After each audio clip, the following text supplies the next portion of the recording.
हाँ, अस्सलाम वालेकुम दोस्तों, खलील मारूफ़ एक बार फिर आपकी खिदमत में हाज़िर हूँ।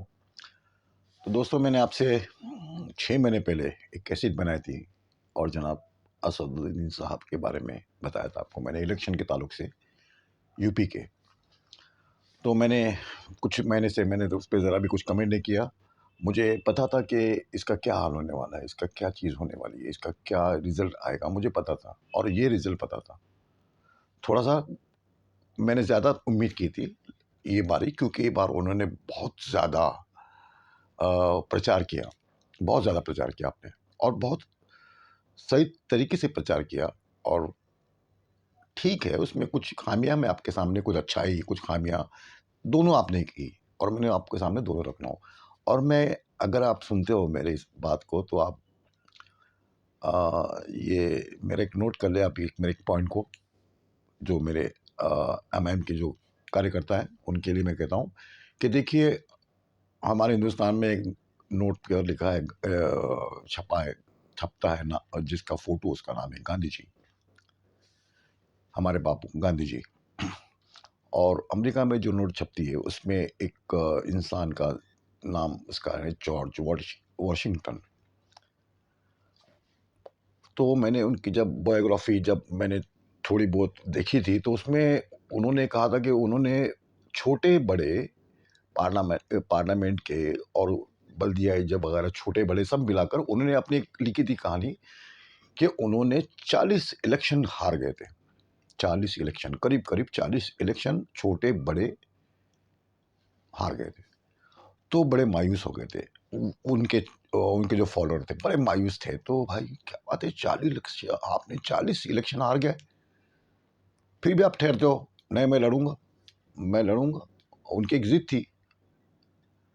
तो आपको फिर 42वीं बार 21 41 या 42 बार आपको फिर 41 बार फिर आप इलेक्शन लड़े, फिर 42वीं बार या उसके कुछ आंकड़े ऊपर नीचे है, वो आप इतना वो इसको ये मत करो टेक्निकली पॉइंट पे। तो सही बात ये थी कि 40 इलेक्शन उन्होंने हारा था। फिर जब वो जीतते गए, तो वो इतना जीतते चले गए कि फिर उन्होंने पीछे मुड़ के नहीं देखा। फिर वो अमेरिका के पहले राष्ट्रपति बने और आज उनकी डॉलर पर उनका उनका फ़ोटो होती है। आप देखिए ये ऐसे होता है। ये हिम्मत मैं उनसे कहता हूँ हिम्मत मत हारें। आप कोई भी काम में लगते हैं तो हिम्मत बहुत ज़रूरी होती है, हिम्मत की ज़रूरत होती है। तो मैंने अभी इसी साहब को देखा यूपी में इलेक्शन में, तो मैं बहुत सारी उसमें कुछ खामियाँ ढूँढ रहा था, अच्छाई भी दिख रही थी, खामियाँ भी दिख रही थी। तो वो ज़रा मुझे अजीब लगा। देखिए क्या होता है, हम हमारी मुस्लिम कौम की एक आदत बन गई कि हमको सीधा जंप मारना है इलेक्शन में और जीतना है। हमारा ज़मीन पे कोई ताल्लुक नहीं, ज़मीन पे हमारा कोई काम नहीं। हम फिर वो आ जाते हैं आइडेंटिटी लेके मुसलमान, हमने इनसे टिकट लिया, इनको कुछ देखिए इसमें पैसा भी चलता है कि भाई मैं यहाँ का बहुत बड़ा हूँ, पैसे वाला हूँ और एमआईएम तो चलो मुझे टिकट मुझे चाहिए इमाम की, तो फिर उनके जो होते हैं सब जगह होता है। देखिए इसमें बुरा ये बिल्कुल फैक्ट है ये। इसमें किसी को नाराज़ होने की और कुछ होने की ज़रूरत नहीं है, सब जगह होता है ये। अगर मैं जाऊँ कल टिकट लेने के लिए तो मुझे कोई नहीं देगा। मैं बोलूँगा मैं आपको इतना पैसा देता हूँ, आपको मैं 10 लाख देता हूँ, मुझे आप कॉर्पोरेट की सीट दे दें, वो दे देंगे। हर किसी की मैं बात कर रहा हूँ। हर जगह होता है, ये अंदर से काम चलते रहते हैं। मेरा ताल्लुक ज़मीन से हो, ना हो, मैं ताल्लुक नहीं लेकिन मैंने एक ब्रांड से एक अवीसी ब्रांड से मैंने वो टिकट हासिल की तो मेरा रुतबा बढ़ गया, मेरे को टिकट चाहिए, मैं खर्चा कर रहा हूँ, हेलीकॉप्टर से बुला रहा हूँ, वो बहुत सालों ने कहा कि हेलीकॉप्टर, माइक, स्पीच ये वगैरह, वगैरह, वगैरह बहुत सारी चीज़ें। तो इस ज़मीन पे ताल्लुक नहीं है, ज़मीन पे आपका ताल्लुक नहीं है। हमारे जो बड़े-बड़े लीडर थे, मौलाना अबुल कलाम आज़ाद थे, ये बहुत सारे नाम हैं, बहुत सारे नाम हैं। इनका ताल्लुक ज़मीन से था। उनका ताल्लुक ज़मीन से था। तो ये ज़मीनी लीडर इनको कहते हैं। इनको ज़मीनी लीडर तो ज़मीन की पकड़ उनकी क्या है? हम लोग आते हैं कि भाई मुझे देख लो मैं एक बहुत ही मैं एक मुसलमान हूँ, सच्चा मुसलमान हूँ, मुझे आप वोट दीजिए, मुझे ऐसा कर दिए, वैसा कर ये सब ये ज़माना बहुत पहले गुज़र चुका है। ये ज़माना गुज़र चुका है। आज नहीं होता है। तो हमने क्या किया सियासत, देखिए ये मुझे सियासत, मैं अभी भी परेशान हूँ कि हाँ ठीक है, हमारा जमहूरियत मुल्क, हिंदुस्तान सबसे बड़ा जमहूरियत मुल्क है, बहुत ठीक है। अमेरिका में मैं देखता हूँ तो वहाँ प्रेसिडेंट होता है, वहाँ कोई प्राइम मिनिस्टर नहीं होता है, कोई प्रेसिडेंट प्राइम मिनिस्टर नहीं होता वहाँ पर। ब्रिटेन जाता हूँ तो वहाँ मलका बैठी है, रानी बैठी है। दुबई देखते हैं तो वहाँ तो शहंशाह बादशाह बैठे हैं। सऊदी में जाता हूँ तो बादशाह लोग बैठे हैं। वहाँ की कुछ सियासत वहाँ भी होती है अलग हिसाब की, वहाँ बादशाह के हिसाब से सियासत होती है। ईरान जाता हूँ तो वहाँ फिर वो अलग कुछ हिसाब किताब है, प्रेसिडेंट, वहाँ भी प्राइम मिनिस्टर नहीं है। कुछ ममालिक में जैसे कि बांग्लादेश है, पाकिस्तान है, हिंदुस्तान है, और कुछ जगह, ये म्यांमार में आप देख लो कुछ अलग हिसाब है, आप श्रीलंका में देख लो कुछ अलग हिसाब है। अब नेपाल में अब देख लो, नेपाल की बात अब मैंने आपको बताई थी पहले। तो ये कैसी, अब वहाँ पे देखिए ये लोगों ने अपने फायदे के लिए कैसे कैसे कानून में संशोधन करके कुछ कुछ कर लिया। अब देखो अमेरिका में इलेक्शन होता है, ये हर जगह इलेक्शन होते हैं, वहाँ पे होता है कि भाई कितना परसेंट वोट मिला। दो ही पार्टी होती है, चार छः पार्टियाँ होती है छोटी मोटी, लेकिन जो बड़ी मेन जो पार्टी दो होती है, जैसे कि यहाँ हम लोग देखते हैं कांग्रेस और बीजेपी। अब वहाँ पे ये बात ऐसी होती है कि भाई आपको कितना परसेंटेज ने लोगों ने वोट दिया, कि आपको 70 या 60 लोगों ने वोट दिया, 51% आपने को लोग दिया वोट, तो आप प्रेसिडेंट बनते हो। 49 में आप नीचे रह जाते हो, 2 पॉइंट तो आप हार गए, और 41 वाला जीत जाता है, वो प्रेसिडेंट के लिए तैयार है। यहाँ पे ऐसा नहीं होता है। यहाँ पे जातियाँ, यहाँ पे बिरादरियाँ, यहाँ पे मुसलमान, हिंदू, दलित, कास्ट, वो नाई, वो सब कसाई बसाई सब इसमें हम लोग उसको जातियों को जोड़ते हैं। फिर उनके लीडर होते हैं, फिर वो आगे खरीदते हैं, तो ठीक है। बहुत सारी दुनिया में, अब मैं कहता हूँ ना, हर जगह अलग अलग है, हर जगह अलग अलग। फिर वो मुझे अल्लामा इकबाल का शेर याद आता है कि जमहूरियत है इसमें ला भी नहीं, ला मतलब नहीं। आपने कितनी जमहूरियत पे अपने आपने एक कलाम पेश किया था, उसको बहुत लंबा चौड़ा। खैर वो बात अलग हो जाती है। तो मैं अब इस हिसाब से कहूँगा कि इन्होंने, देखिए क्या होता है, आप एक चीज़ को पकड़ के चलते तो आपका उसमें, मैं सोच रहा हूँ, मेरे मामूली मेरी सोच है, मामूली से मैं इंसान हूँ, लेकिन मैं कुछ ऐसी अपनी भी सोचता हूँ कि अरे अभी से साहब ने अगर ये किया होता ना तो ये बहुत ज़्यादा है, ये तो धमाल हो जाता। भले सीट नहीं जीतते, परसेंटेज, जो परसेंटेज होता है वो बढ़ता। ये टाइम नहीं, नेक्स्ट टाइम तो आपको फिर देखना चाहिए। जॉर्ज वॉशिंगटन जो होता है वो 40 बार हारा। हमारे, आपने कहा कि यूपी में हम लोग आपको नेता बनाएंगे, मुसलमानों को नेता बनाएंगे, इसके पहले भी आप यूपी में थे, आप ये बात जब रखते, आपको अब किसने कहा कि ये बात आप जब रख सकते थे कि भाई हमको अब हमको भागीदार बनना है मुसलमानों को सियासत में? आप पहले कर सकते थे बात, इसके पहले 5 साल पहले भी आप थे वहाँ पर। लेकिन यहाँ पर जो देखिए, अब उसमें क्या होगा, फिर वो और जिगरा बढ़ेगा उनका कि और चलो ठीक है, ये हमें लगता है कि हमने ये जो पाबंदियाँ लगाई, जो बुलडोज़र है, ये वगैरह वगैरह, इसको लोगों ने बहुत ही अच्छे से लिया है, खुश हो गए लोग कि हाँ, ये हम थोड़ा मुसलमानों पे कुछ तंगी करते हैं, ये करते हैं, वो करते हैं, गौ माता ये वगैरह बहुत चला, आपको देखा होगा ना आपने। तो कारण कुछ और हो सकते हैं, लेकिन लोगों को दिल उनको लगता है कि मैसेज, ये बहुत अच्छा मैसेज किया है ये, कि हमने सबको लगाम लगा के रखी है, सबको हमने ऐसा रखा है, तो ये ये वोट मिल जाता उनको, उनका एलिस ऐसा था। अब हम लोग वहाँ पर, देखिए मुझे बड़ा खराब लगा वो चीज़। अब देखिए हम लोग एक, आप 70-80 हज़ार के मजमे में आप लोग कहते हैं कि मुझे वोट दोगे आप लोग, तो लोगों ने कसम ने खाई, नारे लगवा के कहा हमने आपको वोट देना है। वोट क्या मिला? 1000 भी नहीं मिला। कहीं 500, कहीं 1000, कहीं 2000, कहीं 500, 2000, 40,000, 50,000, 80,000, कहीं-कहीं लाख-लाख का मजमा, लोग टूट पड़ रहे हैं, भीड़ लग रही है। ऐसे वोट, तो ये तो ईमान का सौदा हो गया। मैंने कहा कि मैं आपको वोट दूँगा, ये मैंने आप कसम खाता हूँ, नारे तकबीर, अल्लाह हू अकबर, आपका मेरा वोट आपको, और मैं जाके और किसी को देता हूँ। ये चीज़ें उसमें आई, या अल्लाह तू मुझे जितवा ले। देखिए, आपको मैं सीधा कहता हूँ ना, आप क्या करते फिर उसके लिए, आपको ये स्टेज वगैरह, आपको ये सब करने की ज़रूरत नहीं थी। आप सीधा-सीधा जुम्मा में मस्जिद में जाते हैं, आप तो माशाअल्लाह अल्लाह की बात करते हैं, रसूल की बात करते हैं, और कुरान की आयतें पढ़ते हैं स्टेज पे, जहाँ भी आप आपके जो बयान होते हैं वहाँ पर। आप मस्जिद में सीधा जाते हैं, और अब मस्जिद में आप ऐलान करते हैं जुम्मा की नमाज में, आपको तो कुछ एक पैसा आपको खर्चा करने की ज़रूरत नहीं, सब रेडी था, माइक वगैरह थी, पब्लिक थी। आप मस्जिद में बयान करते हैं कि आप मुझे वोट दोगे, आप खुतबा देते, बयान करते, उसकी सियासत की मौज़े पे आप बयान करते, उसके बाद आप बोलते कि भाई आप मेरा साथ दो, मैं आपको खड़ा करूँगा उसमें। मैं सीधा एकदम सिंपल आपको रास्ता बता रहा हूँ। फिर उसके बाद क्या है, ज़मीन की बात आती है। ज़मीन पर हम लोग ज़ीरो थे। उसमें आप मेरे को तो वो यूपी का प्रेसिडेंट कौन, उनका नाम भी मेरे को पता नहीं है। वो कौन किसी को प्रेसिडेंट बनाया, कब किसको बनाया, कब किसको बनाया, मुझे उनका नाम भी याद नहीं है। अब वो साहब पता नहीं वो क्या कर रहे थे। कितने उन्होंने ऑफ़िसें बनाई कि आइए मुसलमान माओ-बहनों, आइए आपके बच्चे को कोई स्कूल का प्रॉब्लम है, हमें बताइए, ये हमारी ऑफ़िस है, हम लोग यहाँ बैठे हैं, चलिए टीचर के पास, चलिए इसके पास, चलिए थाना, चलिए हॉस्पिटल, हम आपके साथ खड़े हैं, ये हमारी एम्बुलेंस, ये हमारी कार, बैठिए, चलिए। ये काम होते हैं।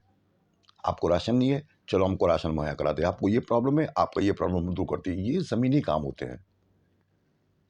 हमने क्या किया वहाँ, हमने मुसलमान कौम, अल्लाह रसूल, आइए,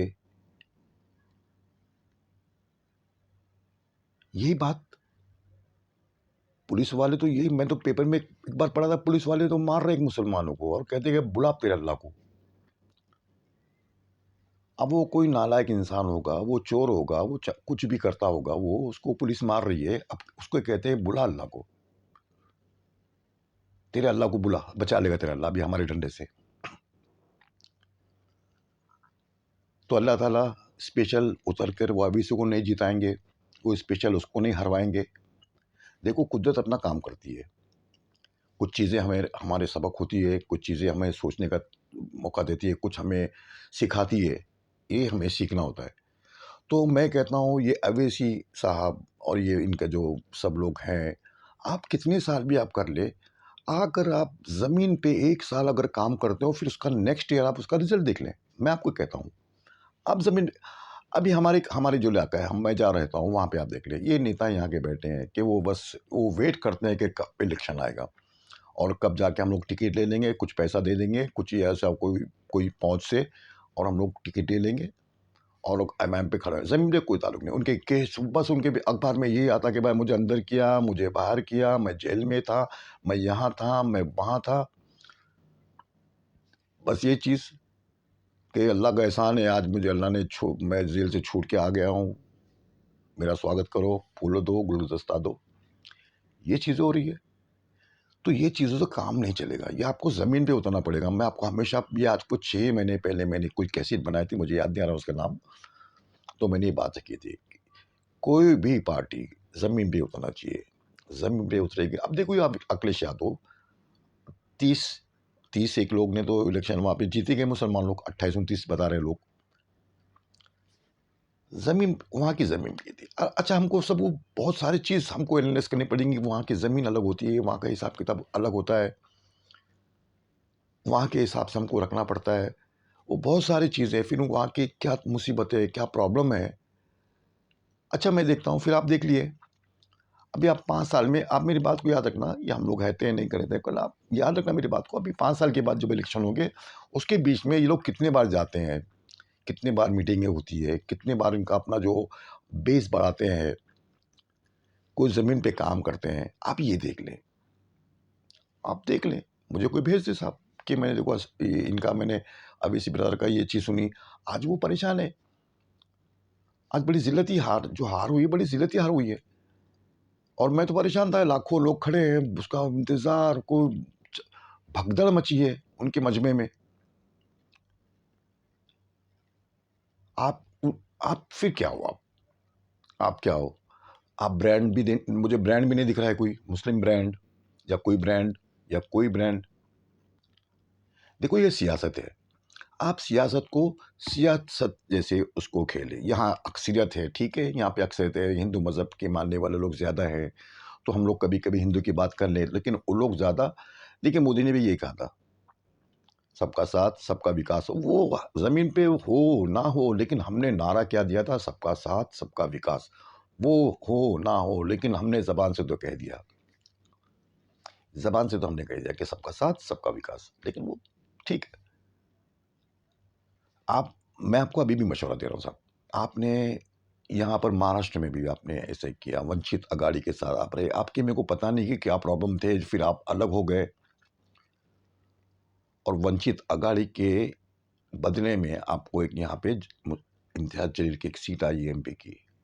जब उन आप अलायंस थे, अगर आप उस वक्त अलायंस आपका रहता, मजबूत रहता, इलेक्शन लड़ते, तो आप देख लेते, ये प्रकाश अंबेडकर भी और ये भी मुस्लिम, ये एक मॉडल बनता है, एक मॉडल।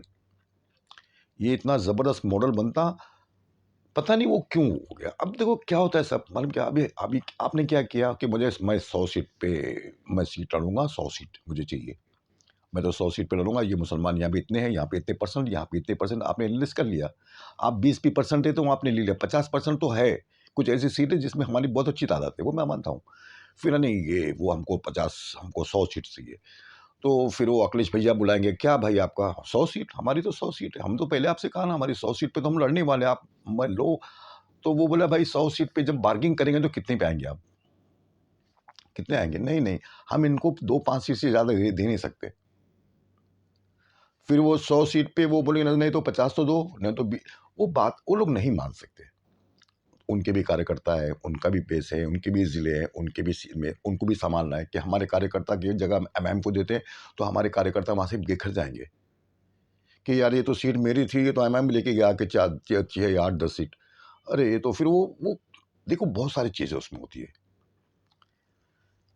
तो बहुत मुश्किल से वो जब होती है पेचिंग, वो जाके वो चीज़ें बनती है। तो ये मैंने वो उसी दिन 100 सीट जब आपने बोली कि नहीं मैं 100 सीट पे लड़ूँगा, फिर आपने वो राजभर से किया, फिर आपने उनसे बहुत सारे किया, वो चंद्रशेखर आज़ाद से आपने वो बातचीत की, वो सब उनका भी कुछ भी देखें ना आप क्या निकला फिर, सब हार गए। लेकिन मैं एक मेरा एनालिसिस था कि आपको कम से कम 7-8 सीट या 8 से 10 सीट का मेरा एक एनालिस्ट मैंने लगा के रखा था कि ये इलाके, ये रामपुर है, ये सहारनपुर है, वगैरह-वगैरह, ये मैंने लगा के रखे थे कि ये इतना इलाका है और ऑब्वियसली साहब वहाँ जा रहे हैं और कुछ ना कुछ इधर काम 2-8 सीट का मैंने 8 से 10 सीट का मेरा भी था, 7 से 8, 7 से 10 सॉरी। ये मेरा एक एनालिसिस था। वो भी नहीं हुआ, वो भी नहीं हुआ। देखो, आपको क्या करना चाहिए था, मैंने आपको बताया ना, आपको अलायंस अगर आप नहीं भी करते, आप अलायंस अगर नहीं भी किसी से कर रहे हैं, आप उसमें ये जो दलित है, जो पिछड़े है तबके है, दलित है उसमें, आपने कहा ना कि मैं संविधान के खिलाफ काम नहीं करूँगा, ना मैं किसी को करने दूँगा, संविधान बचाऊँगा मैं। संविधान बनाने वाले बाबा साहब अम्बेडकर, तो आप उनको इम्प्रेस ज़्यादा करते हैं। मुसलमान तो आपके साथ आ रही है, आप जब जा रहे हो तो मुसलमान तो आपके स्टेज के सामने बैठे ही है बैठे हैं। वो तो आपको देना ही देना था। जब ये आ जाते, जिस तरह से महाराष्ट्र में हुआ, इम्तियाज़ जलील, मैं कहता हूँ इम्तियाज़ जलील को अब इसके नेक्स्ट जो लोकसभा इलेक्शन आएगा, उसमें वो जीत के दिखा दे। नेक्स्ट लोकसभा, आप मेरी बात को नोट कर लेना। अब जीत के बता दे, नहीं जीत सकते वो, कोई कीमत पे नहीं जीत सकते। वो एक गलतफ़हमी उस टाइम हो गई थी, वंचित साथ में थी और वो चीज़ हो गई। अब मुश्किल है। अब वो आप मुश्किल है, भूल जाइए। फिर वो अलग बहस हो जाती है। तो ये बहुत सारे आपने गलतियाँ भी, मैं आपसे फिर कहता हूँ, अवैसी साहब, उनके आदमी, मैं एक मुसलमान की हैसियत से आपको एक छोटा भाई की हैसियत से मैं आपसे वो कर रहा हूँ, आप ज़मीन पे अपने लोगों को काम पे लगाएँ, आप ज़मीन पे काम पे लगाएँ। क्योंकि मुसलमानों को ज़मीन पे काम करने की बहुत ज़रूरत है, हमारे लोगों को स्कूल, एजुकेशन, मेडिकल पर, ये बहुत सारी चीज़ें पे। नौकरी वगैरह, ये बहुत सारे काम करने, और आप हर ज़िले में और हर शहर में आप अपनी ऑफ़िस खोलें। आप इतने-इतने खर्चा करते हो, ऑफ़िस खोलें, 10 बाय 10 की ऑफ़िस खोल के बैठ जाइए, एमएम का ऑफ़िस। लोग आएँगे, आपसे काम लेंगे। लोग काम, मोदी साहब ने गवर्नमेंट का राशन वो बाँट कर वो लाभार्थी बना दिया, जीत गए। लाभार्थी बोले भाई उनका उनका नमक खाते तो उनसे हम लोग कैसे वो करेंगे? देखिए, ना मोदी अपने जेब से ला रहे हैं, ना वो गुजरात से राशन मंगा के ला रहे कि भाई ये गुजरात से राशन सब आएगा और मैं सब लोगों को बांट दूंगा, फ्री में ले लो। वो तो गवर्नमेंट का राशन, गवर्नमेंट की स्कीम, वो पहुंचा दिया उन्होंने लॉकडाउन में। हमको भी महाराष्ट्र में पहुंचा है, उद्धव ठाकरे इन्होंने हमको पहुँचाया, लोगों को पहुँचाया 5 किलो, 10 किलो जो भी पहुँचाया, वो उनका काम था। वो तो उनका काम था। लेकिन वो एहसान जता रहे कि भाई हाँ, हम पे बड़ा एहसान किया। ये हमारी बहुत ज़हनी एतबार से हम लोग बहुत नीचे आ गए। अगर इलेक्शन का ये बेस था, तो हम लोग हिंदुस्तानी लोग ज़हनी एतबार से हम लोग बहुत नीचे आ गए। मैंने एक कैसेट बनाई थी, आप याद रखना, रोमन लोग का एक ये था, वो लोग ग्लैडिएटर बनाते थे, उनको एक-दूसरे से लड़वाते थे, एक-दूसरे को मारते थे, लोग बड़े मज़े लेते थे, रोटी टुकड़े फेंकते थे उनके मुँह पर, ये खाते रहिए और आप ये जंग, क्योंकि उस ज़माने में बहुत मज़ा आती थी उनको, वैसे जंग और देखने के लिए ना, जो ग्लैडिएटरों की जो फाइट होती थी, तलवारबाज़ियाँ होती थी, रियल में जो होती थी, तो उनको बड़ा मज़ा आता था और वो लोग देखते थे। वो बहुत उनको वो चीज़ की वो उन्होंने पकड़ लिया, उन्होंने नफ़्स पकड़ लिया। रोमन जो एम्पायर थी उस ज़माने में, आज से 3000 साल पहले की बात मैं कहता हूँ, उन्होंने लोगों के नफ़्स पकड़े, लोगों को इसमें मज़ा आती है। ये टुकड़ा फेंको और अपने घर चले जाओ, मज़ा आ गई, बस सो गए। तो ज़हनी एतबार से बड़े वो नीचे आ रहे थे, बहुत लोग नीचे आ रहे थे। तो ये ज़हनी एतबार को ये ऊपर लाने वाले कौन थे? हमारे मोहम्मद रसूलुल्लाह सल्लल्लाहु ताला अलैहि वसल्लम। ये सारी ज़ंजीरों को आपने तोड़ा, सारी ज़ंजीरों को, सारी ज़ंजीरों को आपने तोड़ा। तो ये हमारे लोग हैं, इसको ज़रा समझिए। सियासत में मेरे भाई लोग, आप ये देखें, आप सियासत में जाइए, काम कीजिए, कड़वी बात मत कीजिए, किसी को हर्ट मत करिए। आप अब नए-नए हो, आप प्यार से बात कर लिए। आप जैसे कि आप इस फ़िल्म में समझ लिए, आप नए-नए, आप हैदराबाद में जूने हो सकते हो, पुराने हो सकते हो, 20-50 साल के हो सकते हो। आप यूपी में, आप बिहार में एकदम नए थे, कलकत्ता में आप एकदम नए थे। एक ब्रॉ एक जमात पैदा हो रही है, ये आप समझ लें। और हमें बड़ा प्यार से ना, ना, ना, ना, बच्चों को हम लोग कैसे सँभालते हैं? जो बच्चा, जैसे कि पैदाइश समझने का, मैं पैदाइश की बात कर रहा हूँ, ब्रॉन बच्चे पैदा होते हैं, तो बच्चों को हम लोग लाड़ी-गुड़ी करते हैं कि बच्चा नहीं रो, नहीं रो, नहीं रो, नहीं रो, इस तरह से उसको ट्रीट किया जाता है। ना कि हम लोग को नारे, नात के हम लोग जज़्बाती, वो आप बाद में करिए। बीजेपी जब बनी थी, जब वो उन्होंने जज़्बाती नारे बहुत कम लगाए थे, ये राम मंदिर का इश्यू था उनका, और उसके पहले तो उन्होंने कभी भी जज़्बाती नारे उन्होंने नहीं लगाए। मोदी, वो अलग बहस होती है, मैं इंशाल्लाह आपको बताऊँगा, लेकिन आपका ही काम था कि आप उसको ज़रा लेते हैं, लेकिन आपने वो पहला सीधा गाड़ी स्टार्ट की और आप सीधा चौथे गियर पे चले गए। आपको फर्स्ट है, सेकंड है, थर्ड है, ये भी ये भी होते हैं। इसके एक तकाज़े, ये आप तकाज़े बढ़ के ये पूरा करके ये आगे बढ़ते। तो ये मेरा नाचीज़ मशवरा था मेरे भाई के लिए। बहुत-बहुत शुक्रिया, बहुत-बहुत शुक्रिया दोस्तों। अस्सलाम वालेकुम। अपना ख़्याल रखें। बहुत-बहुत शुक्रिया।